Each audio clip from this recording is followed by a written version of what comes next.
Sitting around today on April 28th, pretty much bored out of my gourd, waiting for other people to get their work done. Yeah, I gotta do things to kill the time. And other people are in similar circumstances. We've been hurrying up for a while, now we're waiting. And then when the other people are finished with their hurrying up, we'll probably be hurrying up and they'll be waiting. Just how it works. It's a team sport. Anyway, across my virtual desk today came a little suggestion. Let me show it to you. We don't show methods too often, but here's one. There was some message that I got, and then this. Black and white photos of Berlin and ruins, 1945. And that reminded me of Marshal Georgy Zhukov and one of, well, actually two little things I used to talk about when I was talking about alternative pasts.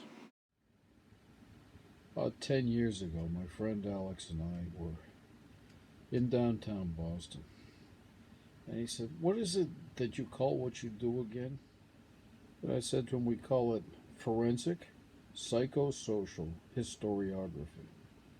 And he looked at me and said, "You mean the truth? They can't handle the truth. You can't tell them the truth. That's not what you do, is it?" He was kind of half joking, but that's what he meant. Actually, he's more than half joking.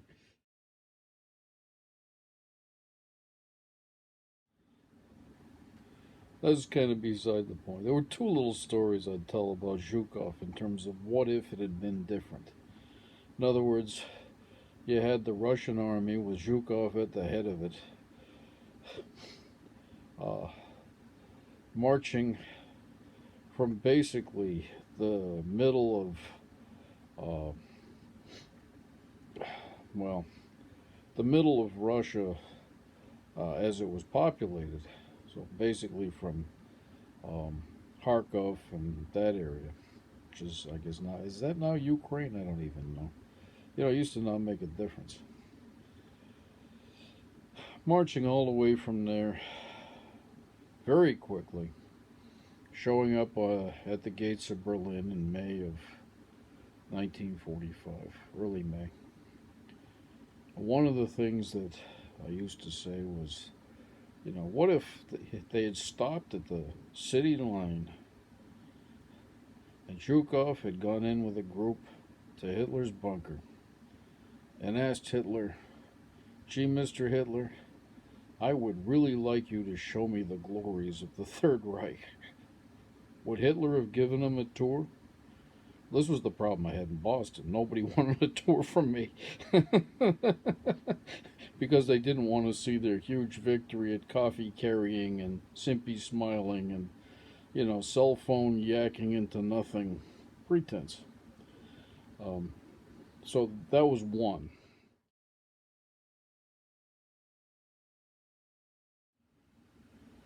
And the other related to my basic work in keeping the lab open. How do you explain that? Well, I would say, imagine General Zhukov marching the Russian army all the way to the gates of Berlin and stopping and saying, "Okay, we're stopping here for 2 weeks so the scientists can go in and study how stupid the core of the Nazi cuckoo clock really is." What if that had happened? Would we know more about things? Of course we would. There were options. He didn't stop at the gates, as history has shown. But, there were possibilities. Those were two little scenarios that never quite played out, but could have in theory. I actually did take the time to read Zhukov's notes to Stalin and basically diary. After reading it, I suggested that it and the introduction, which was very well written, be translated, and at least excerpts of it made part of compulsory West Point education. Nobody ever listens to the crazy man. Why start now, right? Well, there might be a reason now, but I'll still ask the question, why bother now? You've listened to me for 20, 30 years. Why start now? One of the reasons I spend an inordinate time with news is that occasionally people make big mistakes. One of the big mistakes wasn't in terms of insight, but it was in terms of illustration. It was made by the guy at the bottom of the screen. His name is Eamon Javers. I call him the Jabberer. He's on CNBC News. I forget exactly when it was, maybe a year ago. Eamon has been on the pretend not to try too hard to bash Trump train for a long time. He's a political reporter. And his wife had a baby. He was up all night, obviously. I mean, for maybe a couple of weeks in a row.